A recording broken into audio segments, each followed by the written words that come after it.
हम हैं नया IBM 7 हौसला है।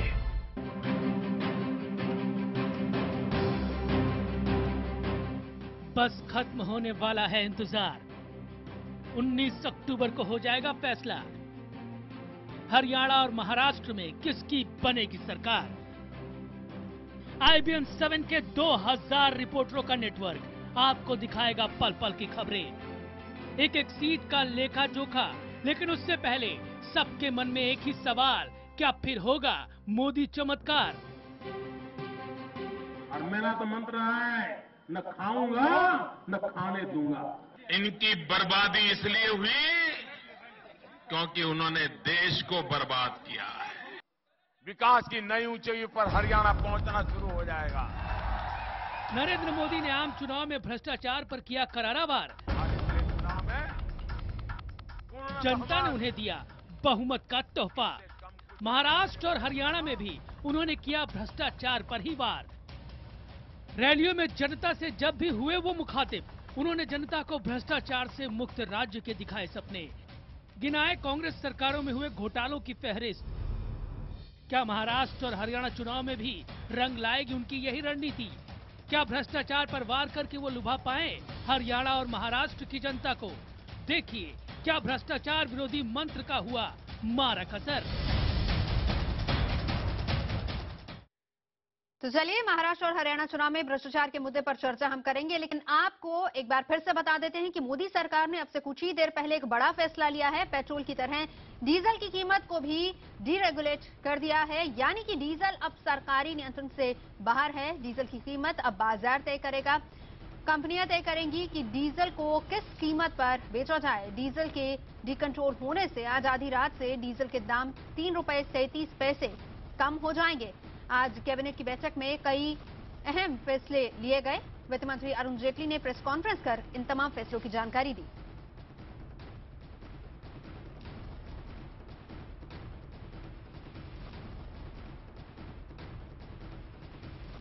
कांग्रेस की तरफ से उनके वरिष्ठ नेता आलोक शर्मा हमारे साथ स्टूडियो में हैं। वरिष्ठ पत्रकार प्रदीप सिंह जी मेरे साथ स्टूडियो में मौजूद हैं और भारतीय जनता पार्टी के प्रवक्ता अनिल बलूनी मेरे साथ जुड़े हुए हैं। नवजोत और हम तो आपके साथ लगातार बने हुए हैं, लेकिन मुद्दे पर आऊं, भ्रष्टाचार पर बात हो, काले धन पर बात हो, जिसको लेकर बहस छिड़ी हुई है, एक एक रिएक्शन जरूर लेना चाहूंगा। आलोक शर्मा आपसे, 3 रुपए 37 पैसे डीजल सस्ता हुआ है, दिवाली का तोहफा माना जाए? देखिए सुमित जी, जो प्राइसेस आज इंटरनेशनल मार्केट में क्रूड ऑयल के हैं लगभग $88 प्रति बैरल के, यही प्राइसेस दिसंबर 2009 और जनवरी 2010 में थे।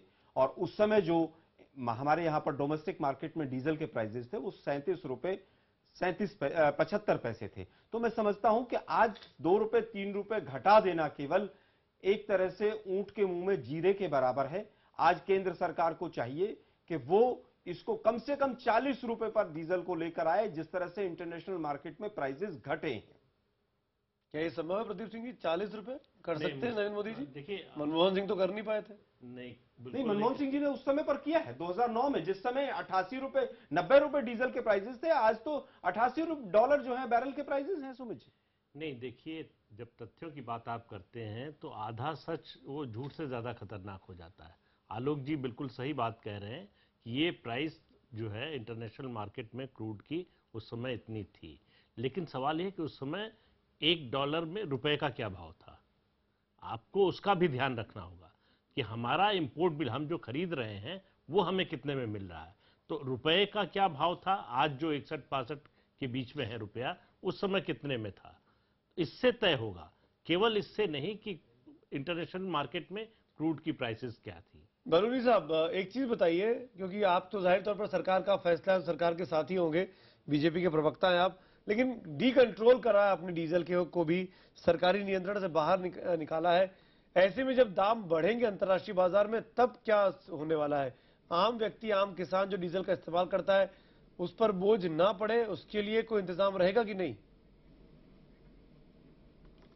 देखिए सुमित जी, अभी तो डीजल के आज से 3 रुपए 37 पैसे दिल्ली में घटा है और ये अच्छी शुरुआत है। कल चुनाव का निर्णय भी आने वाला है, कल मतगणना होने वाली है, हमें लगता है कि अच्छी शुरुआत शुरू हो गई है और अभी तो लगता है कि ये ठीक रहेगा। फिर जब अगर कभी ऐसी स्थिति आएगी कि कोई भयावह स्थिति आएगी तो उस वक्त सरकार इस पर जरूर ध्यान देगी।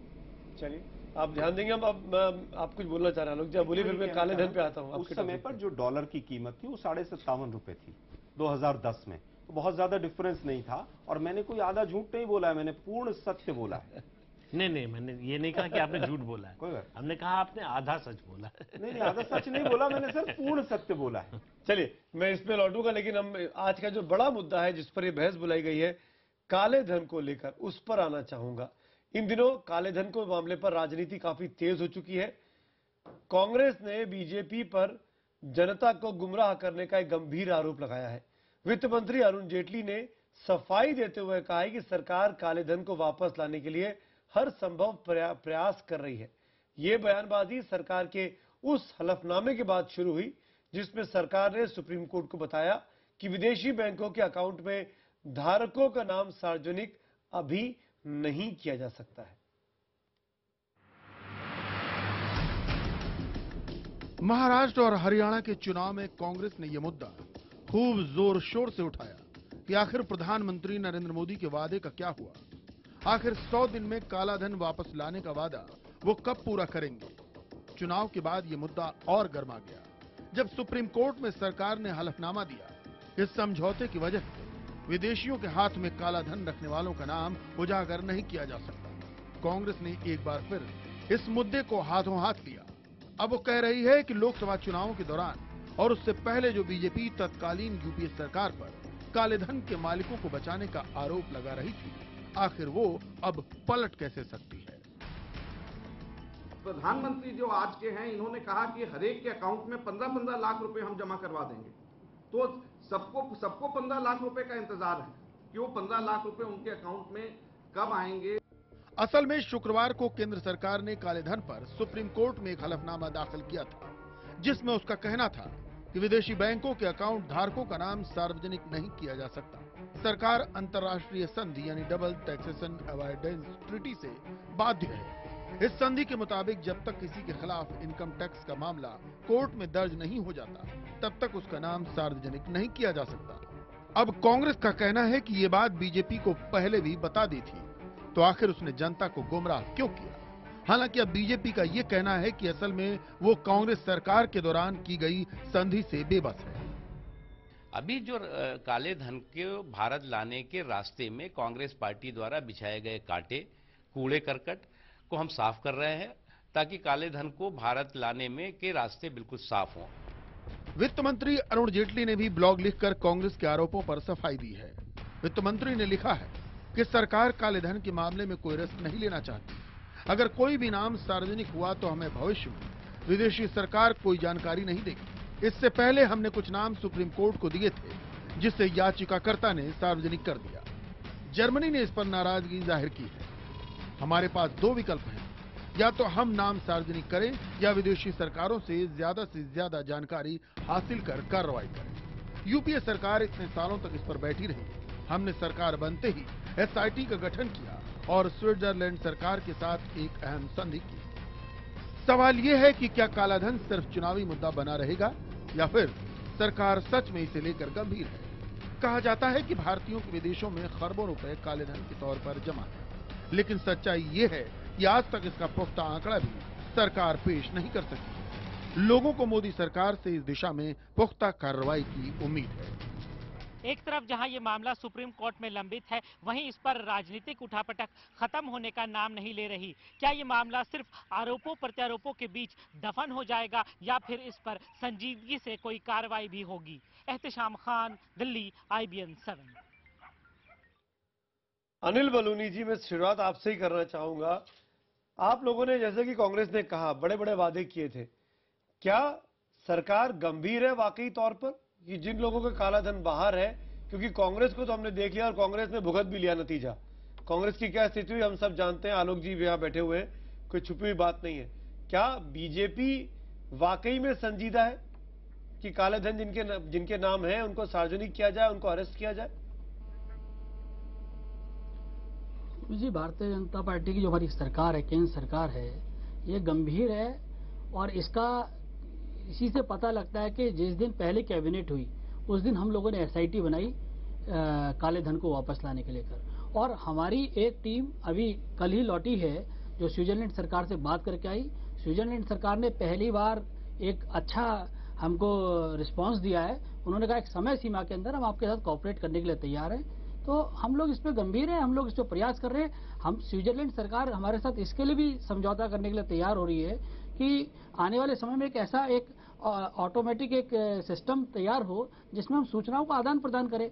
हमारी सरकार गंभीर है, पैसा हम भारत का जो काला धन ये कह रहे हैं कि अगर अभी नाम सार्वजनिक करे तो आगे और नाम नहीं मिल पाएंगे, संधियां टूटने की वजह से बाकी मुल्क नाराज हो सकते हैं। मैं सही समझ रहा हूँ?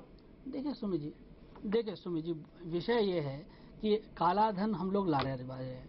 हम लोग जो जितने भी लोग जो एक एक आदमी जिसका काला धन जमा है, हम भारत की जनता को यह आश्वासन देते हैं कि एक एक आदमी का नाम उजागर होगा। जो जो लोग दोषी हैं वो जेल में होंगे। निश्चित तौर पे किसी आदमी को नहीं बख्शा जाएगा। एक एक आदमी का नाम उजागर। अगर अरुण जेटली ये बोलते हैं कि अभी थोड़ा सब्र करिए, क्योंकि अगर अभी हमने नाम रिवील कर दिए तो हम तमाम संधियों का उल्लंघन कर देंगे, जिससे बाकी नामों के बारे में जानकारी इकट्ठी नहीं हो पाएगी और काम रुक जाएगा बीच में ही। तो कांग्रेस इतनी जल्दबाजी में क्यों है? नहीं, कांग्रेस जल्दबाजी में नहीं है। आज भी वो लोग झूठ बोल रहे हैं। अभी भी भारतीय जनता पार्टी तमाम झूठे वादे कर रही है देश के साथ। अभी भी वो कांग्रेस के नाम पर जनता को गुमराह कर रही है। उन्होंने कहा कि कांग्रेस की वजह से 19 जून 1995 में कोई एग्रीमेंट हुआ था, उसकी वजह से हमारे हाथ बंधे हुए हैं। ऐसा नहीं है। आप उसके बाद कानून मंत्री रहे और आपके ही शासनकाल में 12 एग्रीमेंट हुए हैं, 3 रेपिटेशन हुए हैं, जिसके अंदर स्विस गवर्नमेंट के साथ भी एग्रीमेंट हुआ है। मेरे पास डॉक्यूमेंट्स हैं, आंकड़े हैं। आप देखिए कि जो एग्रीमेंट स्विस गवर्नमेंट के साथ हुआ था वो अक्टूबर, मैं डेट भी बता देता हूं आपको। आलोक जी, मैं मान रहा हूं आपकी बात, मैं बीच में इसलिए टोक रहा हूं, ये पुरानी सरकारों का है। बात आज की तारीख में हो रही है। आज की तारीख में काले धन को वापस लाना है। आपकी सरकार भी हमने देखी 10 साल तक, और यही तर्क आपकी सरकार भी दे रही थी जो आज अरुण जेटली दे रहे हैं जी। तो इसमें आपको दिक्कत क्या है? नहीं, हमें सब्र कर लीजिए ना। हमें दिक्कत इन चीजों से है कि जो आपने जिस तरह की लफाजी की, जिस तरह का आपने चुनाव प्रचार किया देश को गुमराह करने का, आपने कहा लाखों करोड़ रुपया है, लोगों के अकाउंट में 15-15 लाख आ जाएंगे। मोदी जी ने मंच पर कहा एक व्यक्ति 3 लाख, 5 व्यक्ति एक परिवार में 15 लाख। आप इस तरह से गुमराह करते हुए देश को आए हैं। और आपने जो एफिडेविट दिया है कल सुप्रीम कोर्ट के अंदर, मैं 2 चीजों को उस पर केवल मार्क करना चाहूंगा। 12वें नंबर पेज पर आपने क्या लिखा है कि सुप्रीम कोर्ट को आपने धमकी तक दे दी है कि इंडिया की रेटिंग गिर जाएगी अगर ऐसा हम करते हैं तो। क्या आपको ये पहले नॉलेज नहीं थी? आप दूसरा 18 नंबर पेज पर सुप्रीम कोर्ट को भी आपने कहा है कि आप हमें डायरेक्ट नहीं कर सकते। यही बात तो आप लोग बोल रहे थे। नहीं, हमने इस तरह के दोनों क्लॉज नहीं दिए थे। हमने 600 नाम का बंद करके पैकेट सुप्रीम कोर्ट को दिया है। हम ये जब बात कह रहे थे तो आप किस तरह की बातें कर रहे थे? नहीं बातें आपने वही बातें कह रहे हैं 2011 में नहीं करा। साथ होना चाहिए। मैं सुमित जी, हम हर तरह से हर चीज में जो पॉजिटिव हिंदुस्तान के लिए होगी उसके लिए हम साथ होंगे। लेकिन अगर यही बात तो आप बोल रहे थे। वर्तमान के जो गृह मंत्री विपक्ष में तो तेवर बदल रहे अपने। नहीं, बिल्कुल तेवर नहीं बदल रहे हम। केवल हम भारतीय जनता पार्टी के वक्तव्यों पर प्रश्न उठा रहे हैं। आपने कहा 100 दिन में हम काला धन वापस ले आएंगे। रामदेव जी ने तो ट्रकों की लाइन भी लगा ली थी वाघा बॉर्डर पर के वो ट्रक लेकर जाएंगे और ले आएंगे। मैं पूछना चाहता हूं कि क्या आप 4 महीने के अंदर यह भी बताने की पोजीशन में है देश को कि कितना काला धन है? आपने तो उस आंकड़े पर भी देश को गुमराह किया है। प्रवीण अत्रे भी मेरे साथ जुड़ गए हैं, प्रवक्ता हैं इंडियन नेशनल लोकदल के। प्रवीण अत्रे साहब, क्योंकि मैं जानता हूं कि चुनावों पर भी बहस होनी है, चुनावों में ये मुद्दा उठा रहा। हरियाणा में तो भ्रष्टाचार और कालाधन का बहुत बड़ा मुद्दा भी रहा और आपके नेता तो खुद झेल रहे हैं और इस वक्त तिहाड़ में भी हैं। चौटाला साहब, मेरा सवाल बहुत सीधा सा है आपसे, ये मैं जानना चाहूंगा, क्या बीजेपी आपको लगता है कि काले धन के मामले पर संजीदा नहीं है? अभी महज 5 महीने हुए। बीजेपी कतई संजीदा नहीं है। देखिए, मैं एक बात जरूर कहूंगा कि जिस तरह के एक्सक्यूज, जिस तरह के जेटली जी की आज स्टेटमेंट थी कि 95 में कांग्रेस ने एक एग्रीमेंट किया है, जब बीजेपी कन्वेंसिंग कर रही थी पार्लियामेंट के लिए, भाषणबाजी हो रही थी, प्रचार हो रहा था, ये क्या चीजें उनको उस वक्त पता नहीं थी।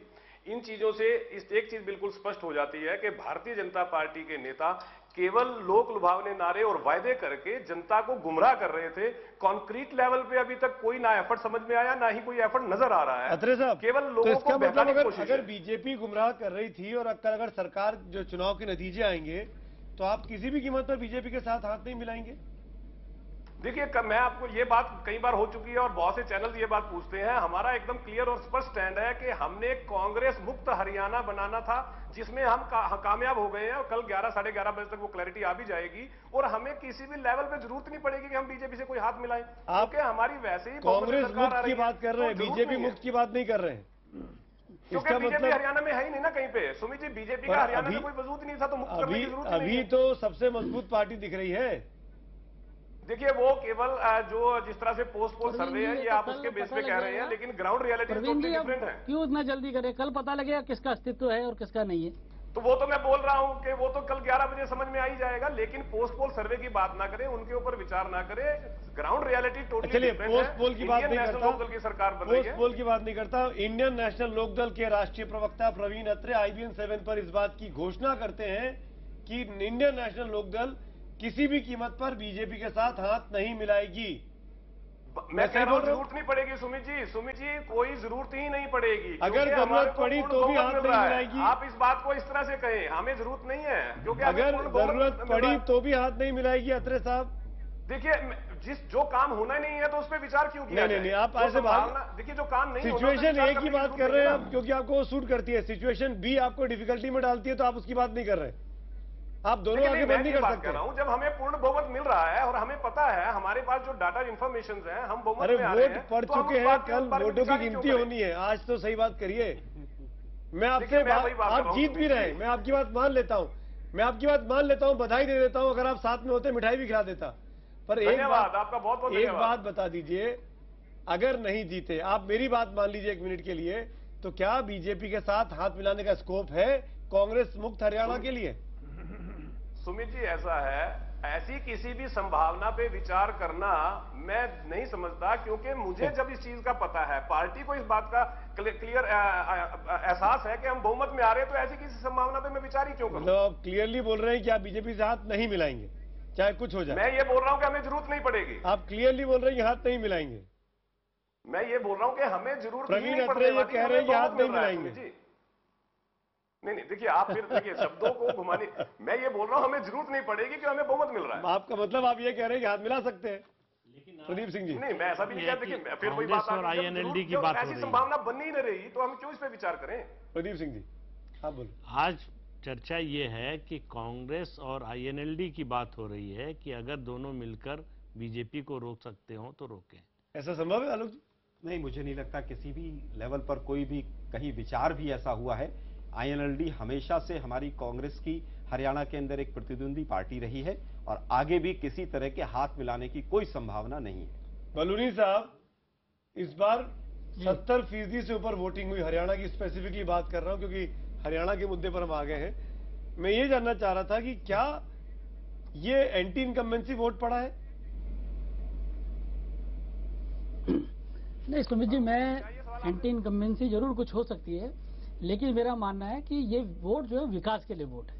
देखिए, जिस तरीके से लोगों में उत्साह है, जिस तरीके से पूरे देश के अंदर एक विकास के लिए माहौल बना है, मुझे लगता है विकास के लिए, और भारतीय जनता पार्टी ने जिस तरह से केंद्र में अपना परफॉर्मेंस देना शुरू किया, जिस प्रकार से एक साथ योजनाओं की शुरुआत हो रही है, लोगों को एक देश में एक ट्रस्टेड नेता, एक ट्रस्टेड नाम मिल गया है नरेंद्र मोदी जी के नाम पे, तो लोगों को लगता है कि सारी आशाएं अब नरेंद्र मोदी जी के साथ है और यही व्यक्तित्व है जो पूरे देश को इन चीजों से उभार सकते हैं। तो मुझे लगता है कि हरियाणा में भी और महाराष्ट्र में भी भारतीय जनता पार्टी के विकास, भारतीय जनता पार्टी के सुशासन को लेकर वोट हुआ है और ये भारतीय जनता पार्टी को पूर्ण बहुमत की ओर ले जा रहा है। मेरे साथ अब एक नए मेहमान जुड़ गए, उनका परिचय कराऊं। उदय प्रताप सिंह नेता है राष्ट्रवादी कांग्रेस पार्टी के। आपका स्वागत है उदय साहब।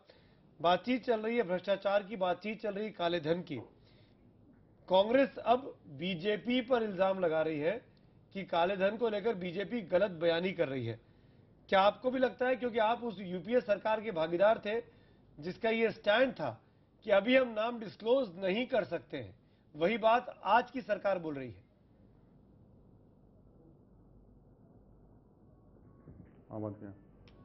उदय जी, आपको आवाज आ रही है? हेलो, हाँ आ रही है अभी। उदय जी, क्या आपको लगता है बीजेपी गलत बयानी कर रही है काले धन के मामले पर?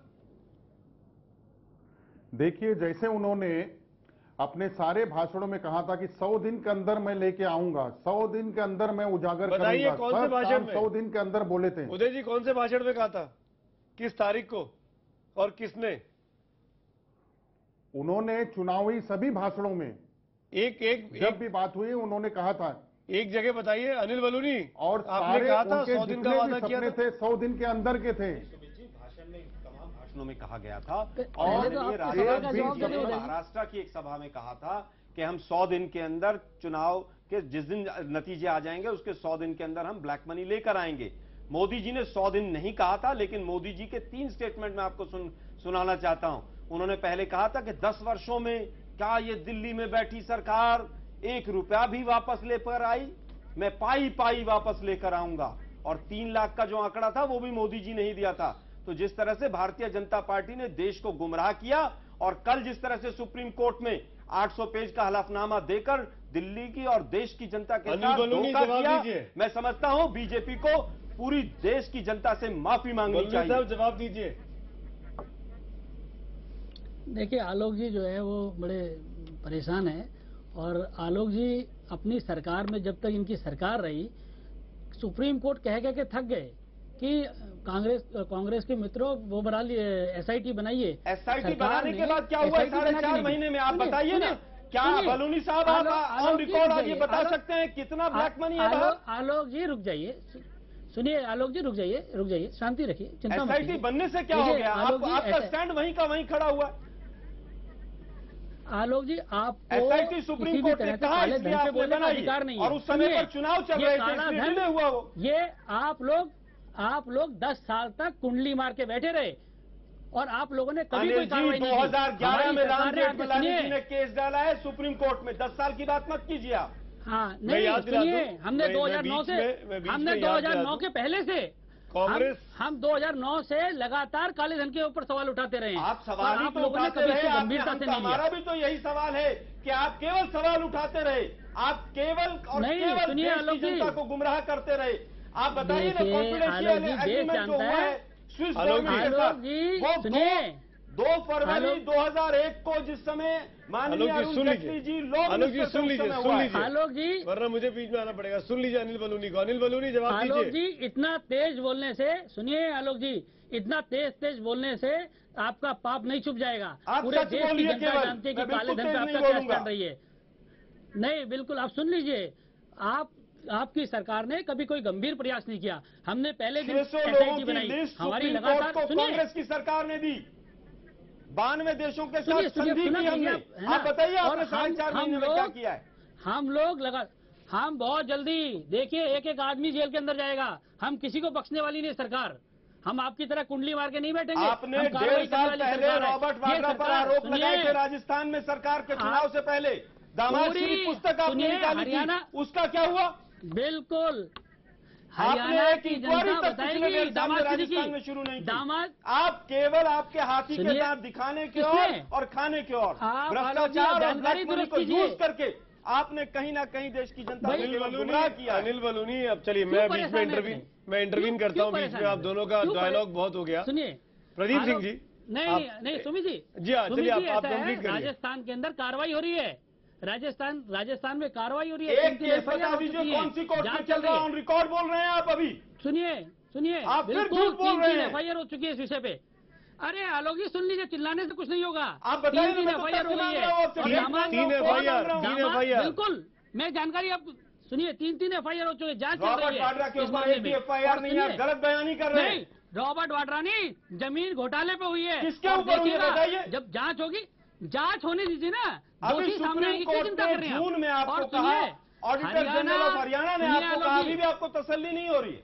सुप्रीम कोर्ट ने यहां तक टिप्पणी की कि बीजेपी का जो व्यक्ति पीआईएल डाल रहा है मैं उसके ऊपर कार्रवाई नहीं कर सकता हूं। किसी राजनीतिक दल से संबंधित एक मिनट दोनों से हरियाणा की जनता बताएगी भी। दोनों से दरख्वास्त है, मेरे पास और पैनलिस्ट भी है, उनकी बात भी जाना चाहूंगा। सुमित जी ऐसा है, आलोक जी चिल्ला के अपने जो गुनाहों को कम नहीं कर सकते। हरियाणा की जनता बताएगी दामाश्री। हम तथ्य दे रहे हैं। प्रदीप सिंह जी क्यों वरिष्ठ पत्रकार है, न्यूट्रल वॉइस है हमारे पैनल पे। आलोक जी क्यों परेशान हो रहे? कल रिजल्ट आने वाला है। अभी बताइए इतना। प्रदीप सिंह जी क्या आपको लगता है कि भ्रष्टाचार के मामले पर, काले धन के मामले पर बीजेपी से ज्यादा सीरियस थी कांग्रेस ने ज्यादा बेहतरीन काम किया अपने 10 सालों में और बीजेपी वो 5 महीनों में नहीं कर पाई है? नहीं सुमित जी, ऐसा तो नहीं मान सकते, क्योंकि देखिए कई चीजें हुई।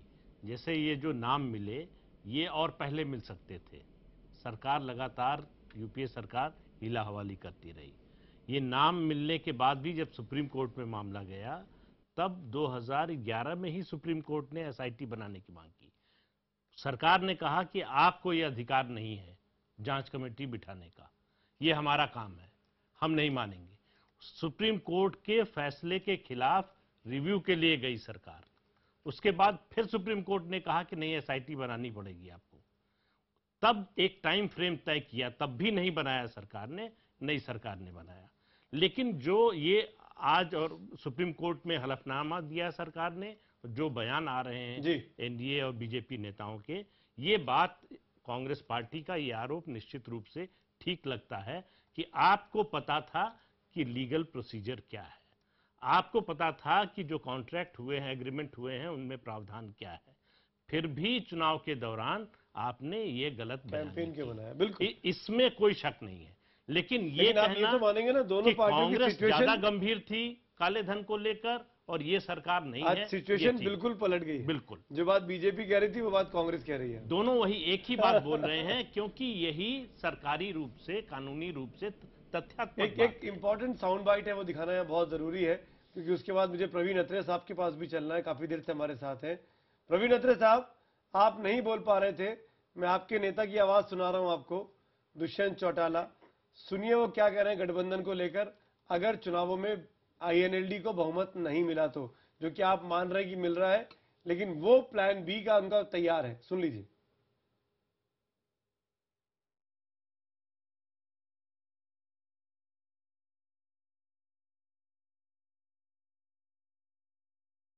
और राष्ट्रपति शासन हरियाणा में लगाने को प्रेफर करे, तो आपको वो स्थिति सूट करती है? बिल्कुल कराइए, जनता जवाब देगी। आप दिल्ली में क्यों नहीं बीजेपी चुनाव करा रही? घबराहट है बीजेपी के मुंह पर। अगर थोड़ी बहुत कमी रह गई तो कांग्रेस के साथ जाएंगे? बिल्कुल नहीं जाएंगे। इंडियन नेशनल लोकदल कभी भी, हमारी विचारधारा वो है कि हम कांग्रेस के विरुद्ध चलने वाले लोग हैं। कांग्रेस के साथ तो नहीं जाएंगे, ये तो आप भी साफ साफ बोल रहे थे अत्रे साहब। बिल्कुल जी। अब बीजेपी के साथ फिर से आ गया मैं उसी सवाल पे। देखिए ऐसा है, ये बात मैंने भी वही कही है सुमित जी, कि हमने तो लड़ाई ही हरियाणा को कांग्रेस से मुक्त करने की लड़ी है। और दूसरी बात, जहां तक आप बीजेपी वाली बात जो बार बार कर रहे हैं, वो हालात भी नहीं बनेंगे क्योंकि पूर्ण बहुमत मिल रहा है। और क्या, प्रदीप सिंह जी सही बोल रहे हैं कि कांग्रेस मुक्त भारत की बात मोदी जी करते हैं, कांग्रेस मुक्त हरियाणा की बात चौटाला जी करते हैं। सुमित जी फर्क है।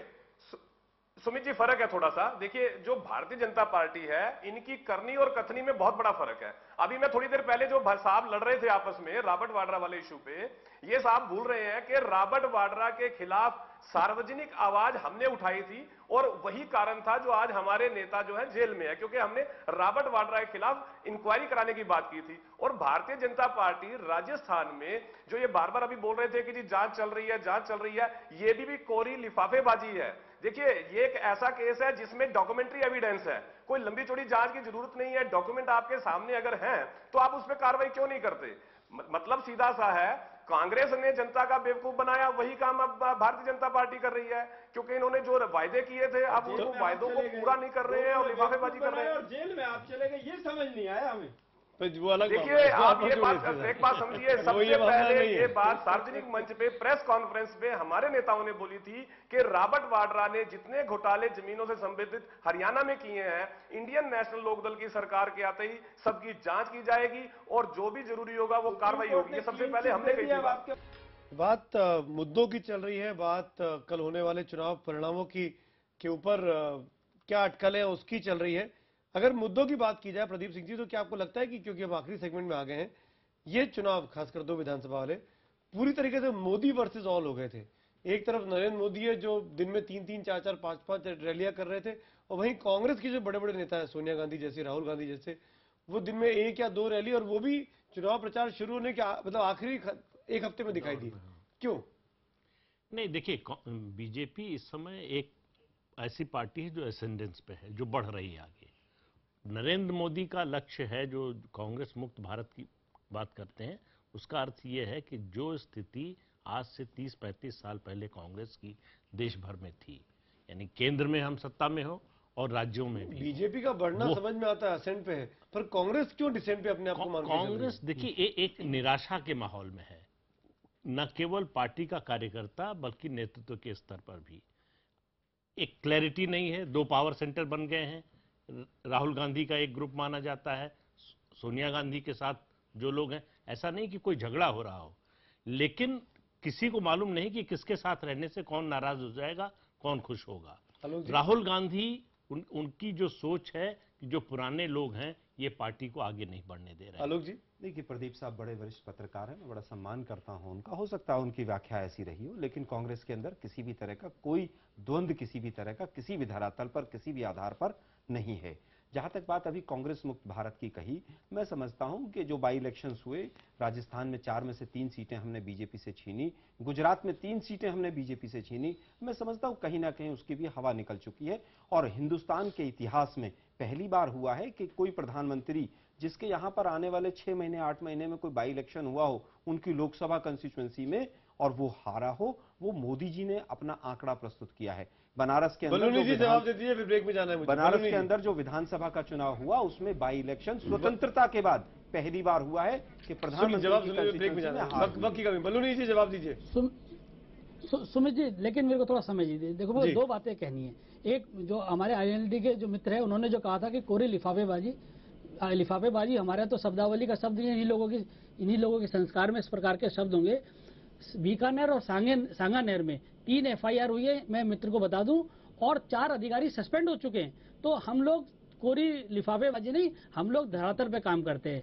तो इसलिए आप कृपया करके इस तरह की शब्दावली ना उपयोग करें। हम लोग जांच कर रहे हैं, हम चाहते तो तुरंत जांच कर देते और जल्दी से कुछ कर, लेकिन हमारी कोई पूर्वाग्रह नहीं है।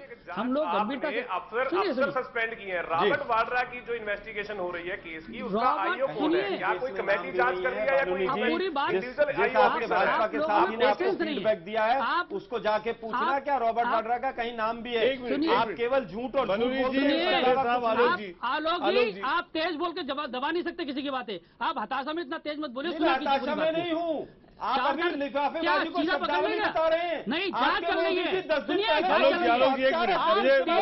मेरी बात को प्रधानमंत्री को करना। बात है ये बोले किसी भी बात को दबाने की कोशिश करते हैं। हत्यारा चिल्लाने के बाद बातों को लिफाफेबाजी जो आईएनएलडी के प्रवक्ता ने कही वो आप बिल्कुल आपका लोकतंत्र, आपकी पार्टी में लोकतंत्र नहीं है ना, आपका लोकतंत्र पर विश्वास है। आप किसी को बोलने नहीं देना चाहते, सबका गला दबाना चाहते हैं। लोकतंत्र के बारे में